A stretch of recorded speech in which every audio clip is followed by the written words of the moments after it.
C'est l'histoire en fait de l'étalon noir. Et en fait, cet étalon noir, il appartient à un paysan qui avait donc cet étalon noir et qui un jour décide d'emmener cet étalon noir à une course de chevaux. Parce qu'il trouvait que justement ce cheval allait assez vite.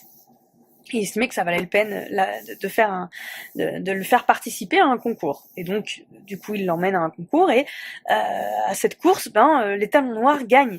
Et donc, c'est un grand exploit. Et puis, il rentre chez lui vainqueur avec l'étalon noir. Et là, tous les voisins viennent viennent voir le paysan pour le féliciter de cette victoire. Et la réponse du paysan à tous ses voisins, c'est qui sait ce qui est bien et ce qui est mal. Donc là, les voisins restent un petit peu en plan en se disant mais il est un peu bizarre quand même. Enfin, c'est quand même une belle victoire. Enfin, il a remporté de l'argent et c'est bizarre qu'il réponde ça. Mais bon, ils se disent bon, il est peut-être un petit peu fou, un peu âgé, je ne sais pas. Donc voilà, bon, ils rentrent chez eux. Et puis quelques temps plus tard, en fait, la nouvelle a circulé dans la région.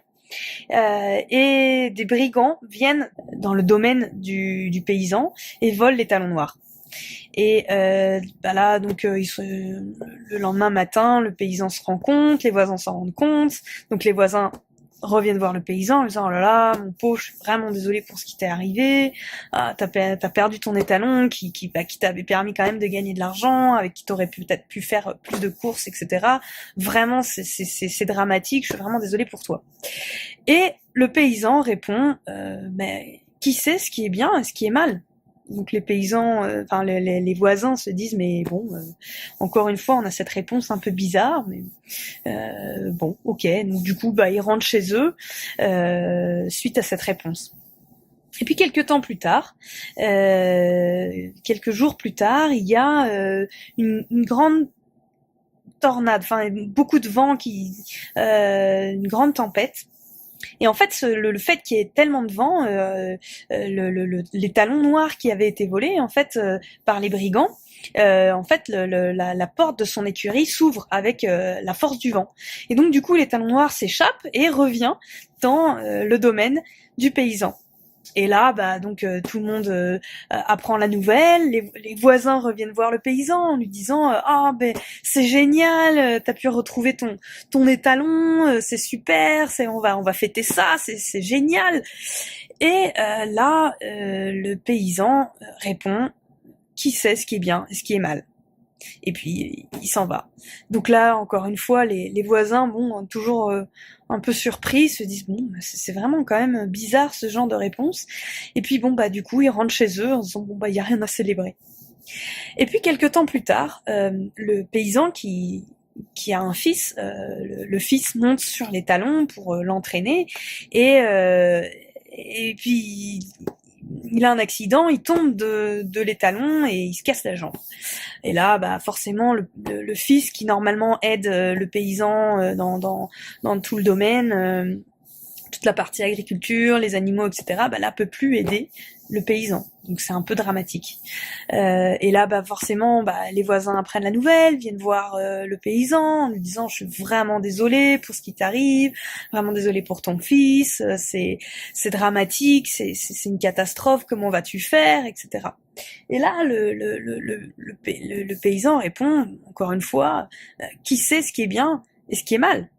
Et donc là, les voisins sont de moins en moins surpris par cette réponse et puis se disent ok, s'il le prend comme ça, et ils reviennent chez eux.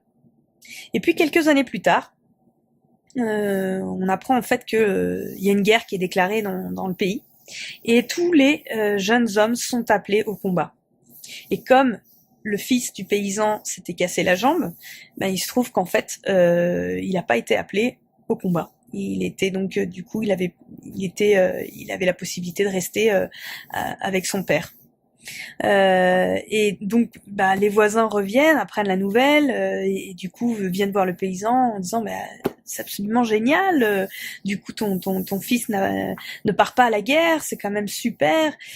Et là, le paysan répond une dernière fois, encore une fois, mais qui sait ce qui est bien et ce qui est mal. Et l'histoire se termine comme ça. Et tout ça, en fait, enfin, la morale, en fait, de l'histoire, c'est que les événements sont ce qu'ils sont. Ils sont ni bien ni mal, c'est nous qui les jugeons. Et ils apportent des bonnes choses, ils apportent des mauvaises choses. Et en fait, l'important, c'est de savoir en faire quelque chose de bien. L'important, c'est que dans chaque événement qui nous arrive dans notre vie, c'est de se poser la question proactivement, comment est-ce que je peux faire de cet événement quelque chose de positif? Quelles sont les opportunités qui se créent à partir de cet événement? Et c'est là où vraiment, en fait, on devient maître de sa vie, c'est là où vraiment on peut créer de superbes opportunités dans sa vie. Moi, je peux prendre par exemple un exemple de choses qui me sont arrivées. Effectivement, par exemple, il y a quelques années, j'ai fait une dépression pendant 2 ans, donc j'avais des pensées de suicide. Enfin, c'était vraiment pas facile.